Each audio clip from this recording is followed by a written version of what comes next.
Manchester United played really well against Crystal Palace at the weekend, and had it not been for a goalkeeping masterclass from both goalkeepers, we might have had a goal fest on our hands. But as the big Ron says, that's the big D's dad, that's what they're there for. But despite the goalkeeping wizardry, in a game where we should be celebrating the magic of two often criticised keepers over the past couple of years, what do the media do? They concentrate on the negatives. Why wasn't Rashford playing? Why wasn't Martinez sent off? And in case you don't believe the big D, here is that bastion of footballing intellect, Jamie Redknapp, to elaborate. It's a fascinating one today with Marcus Rashford. I felt that, we were talking about him turning the corner, getting a few goals, scored 2 in midweek, won the weekend. And I thought, well, OK, let's get that momentum start to build, get that confidence that we're seeing. He gets left out today and there's that little bit of a cloud over him. I don't think that's ideal as well for the club. And because the manager, every single press conference he's going to be having now is going to be about Marcus Rashford because he's one of his star players. So that's something that I think there's got to be nipped in the bud really quickly, get him back in form and get that confidence that he was just starting to show again. Yeah. Look, I go back to my playing experiences with Marcus, and he's a hugely talented lad with so much ability to ghost past players. We've seen that time and time again over the years. He's obviously lacking a bit of confidence at the minute, but that's up to him to gain that confidence back. I want to see him get the ball and be direct and take players on, and he's got the manipulation to move the ball and stick one in the top corner. He's got that in his locker, something out of nothing. But I want to see him having the courage to sort of make mistakes and almost it's okay to make mistakes. Go and get the ball and do it again. I think the best players in the world show that they can eradicate that straight away and then go and get the ball again. So look, he's a fantastic player. He's got so much ability. I remember in training, he would just ghost past you in training. So it's there, it's in him. He just has to find it and rediscover his form. I think so, Kelly, but I can only imagine when he woke up to those headlines, it probably wasn't enjoyable for him. He's probably going, well, why is the manager bringing that up? I have to be honest, I read initially that it was almost like we've figured it out, and this is why maybe Marcus wasn't doing as well last year, because he wasn't living his life the way that a professional athlete should. But obviously it's been taken slightly differently because he gets left out today. So I don't know what's happened this week. It might come out, it might not. Ten Hag said rotation in the pre-match. Yeah, I know. He can say Kelly. He played 63 minutes, I think, in midweek. Got 2 goals. You don't take a player that's got 2 goals. Do you think that? As an example, that they're going to do that with Salah at Liverpool if he scored 3 goals in the last 2 games. It's just not going to happen. Something has gone on that we don't quite know. But you know what? If there is something that's a little bit untoward and he's not living his life right, that's something only he can take control of. You've got to make sure that you're on it all the time. I liked a night out, we all did, but you've got to make sure that you live your life right, more so than ever. Because in my day, pretty much everyone else was doing it, but not now. You've got to live your life right. You've got to do every single day. You've got to dedicate your life to football, because he needs to go back to that player of 2 years ago when I'm not sure 30 odd goals or something that season. He was ripping it up. He looked incredible. And then you take it to another season and we keep going, well, is it his confidence? What's up with Marcus? Why can't he get to that level?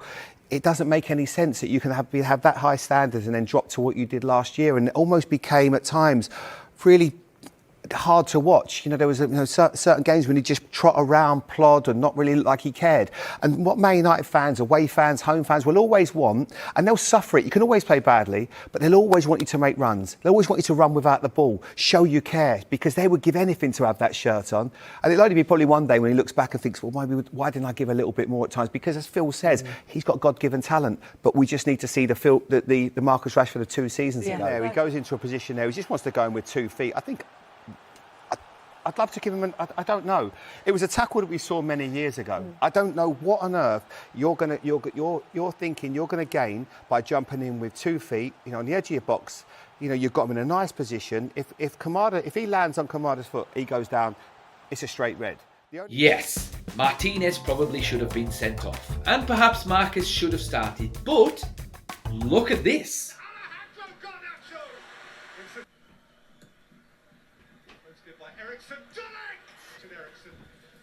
Ericsson's cross has come to this. Aimed in at Zuxay. Oh, Henderson's got something out wide, and it's a lovely ball in. Again, Garnacho getting in between Lacroix and Munoz. It's a massively dangerous area. Garnacho and Henderson. Saves.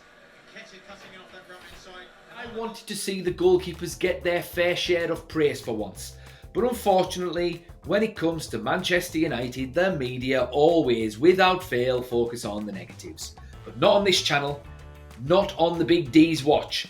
The Big D will, as he always does, give you the brutal truth about Manchester United. And the brutal truth is we played really well. We looked well drilled, well organised, and we created more than enough chances to win the game. Dean Henderson just played the game of his life. That's all. Martinez, to be fair, should have been sent off. It wasn't even reckless. He meant that. The intent was there and he knew what he was doing. He's a typical South American player. Nasty, aggressive. Not only that, he reminds me a lot of players like Roy Keane, Wayne Rooney and Eric Cantona.